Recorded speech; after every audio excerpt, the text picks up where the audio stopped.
Okay, what my paper is about this interface between the political and the intellectual. And I guess my paper doesn't fit really in this panel, but I will try to find a challenge for you so that it fits a little bit. I'm going to make basically 4 observations. And these observations are based on my work on Arab critical thought. I spent about a decade reading critical Arab thinkers in the second half of the 20th century, roughly after 67. And one of the remarks that were very often made when the revolutions in the Arab world started was, where are the intellectuals? Many people were saying, so what were the intellectuals doing? How come they didn't predict this? So what were they doing all the time? What kind of intellectuals are these people who were not able to see this coming? And not only didn't predict this, but once it happened, they sort of didn't know what to do with it. And I think that intellectuals were like most people, divided between excitement, enthusiasm, bewilderment, and also fear about all of this upheaval. My claim, my basic claim, is that Arab intellectuals were very much in tune with their societies.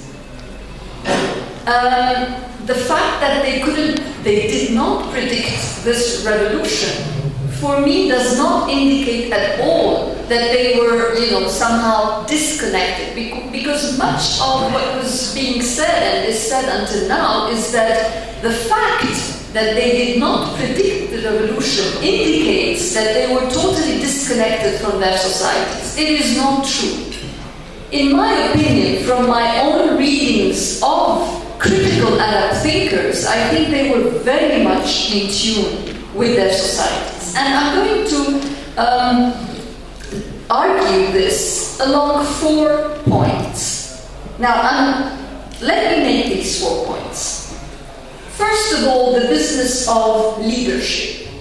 We all noticed that these revolutions happened without central leaders, and I think that similarly among Arab intellectuals, and let me say here that when I say Arab intellectuals, I'm specifically talking about critical Arab thinkers. And by critical, I mean people who had more questions than answers. I'm not speaking about advocates of certain ideologies, be it nationalist, socialist, Islamist. I'm talking about people who were raising questions rather than just offering ready-made answers. I think that among critical Arab thinkers, the whole idea of the tali'a, of the intellectuals leading the nation to enlightenment and liberation and I don't know what, that was already given up.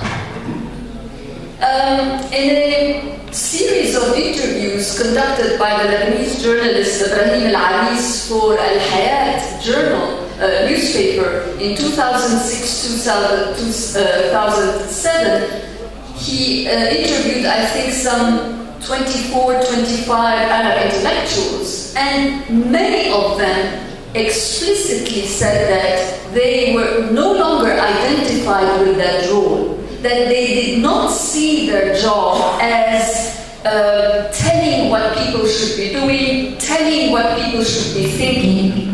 And many, although some of them had taken up that role earlier, people who were in the left were very confident of, explaining to the people where history was going. These people were humbled by the decades that followed, say, 67, and were so much more careful about the importance of listening to people. So I think that this element, for instance, is quite strikingly similar among people and among intellectuals.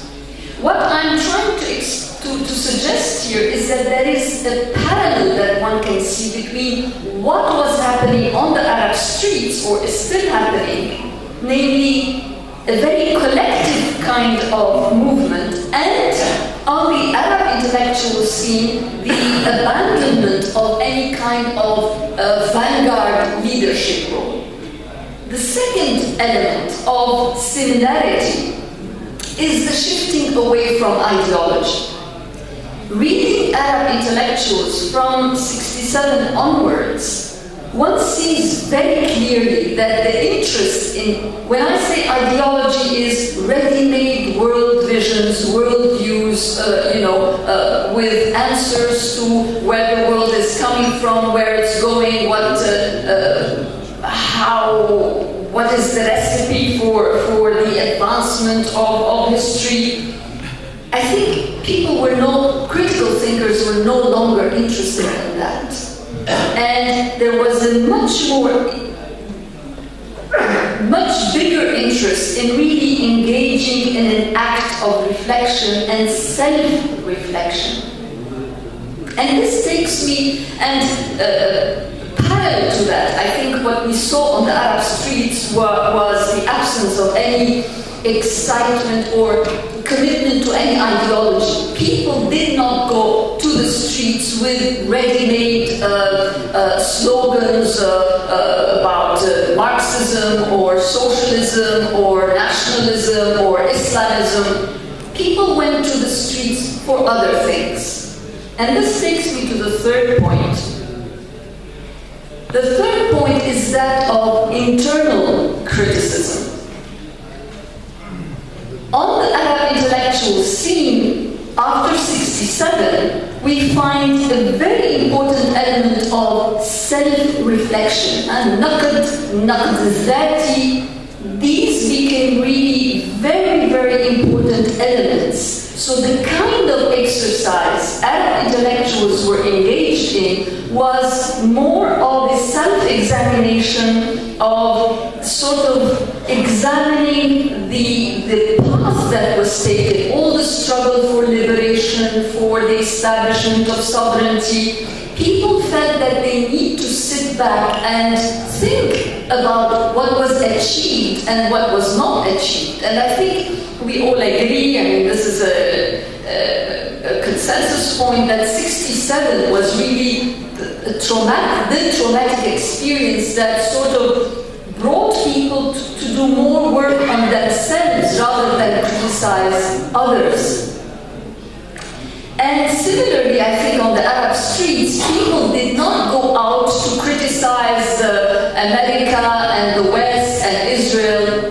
Not at all, because people thought that, well, these are done with and they are no longer on the scene. But people apparently realized that in order to deal with any of these outside enemies, you first need to deal with your own mechanism of action. The primary protests were against one's own government, and the primary protest in Arab intellectual production was against one's own mode of thinking. The assumptions that were made, the values that were adopted, the approaches that were used. So here too, I think there is some interesting pattern. And the last point, and the most important one for me, is the comeback of the political. I think if you read the mainstream literature in the Arab world in the 70s, 80s, 90s, it's all about culture. No? And the approach to cultural problems was culturalist. يعني أزمة الحضارة الإسلامية، أزمة الثقافة العربية، أزمة تقدم الثقافة العربية. And we were swimming in this أزمة. And was that we have an azama, we have a cultural problem because there is something wrong with our culture. So this is the circular mode of reasoning that prevailed in much of what was being written in the Arab world. However, on the margins of this mainstream was a critical thinking that was saying, no, we have many problems, among them cultural, because the basis is political, because we have a problem in politics. And I remember one of the bluntest illustrations of this is Saadallah Wanus's play, written right after the 1967 disaster. A play he wrote, حفلة سمر من أجل 5 حزيران. In it he was very clear. The man said, we lost the war because people were disenfranchised. That we have a political problem, an economic problem, a cultural problem because of the lack of democracy, in fact. And you have these voices all along. They are not often heard, they are not often recognized, sadly. Our own people do not know our thinkers. But I think this is an important parallel here to note that the recognition of politics as being the main problem we see on the intellectual scene, we would see also on the Arab street. People would go out not because of religious exegetic problems. They did not go out and face killing, in fact, because of some cultural ideal. They went out against despotism. And maybe one of the challenges, to place a challenge in my paper, is not to fall back into culturalism. Because of course it's a wonderful temptation to say that, well, yes, now this is somehow what I sensed in the morning panels. We came back to this, to the Islamic culture and Islamic heritage and our own national character. It's so easy to slip into that culturalist discourse. I am not saying that culture and identity are not crucial, so I wouldn't like to be misunderstood here. I'm saying that the root of the problem recognized by people on the street and people on the intellectual scene is the political. And by political, I mean the practice of power. Issues, I think people complained about police brutality, abuse of power, theft, corruption, and the challenge of any government that will now take over our countries will be these, and not some back to some cultural mantra. So I'm going to stop here, and maybe I would be interested in hearing your own take on these 4 points. Thank you.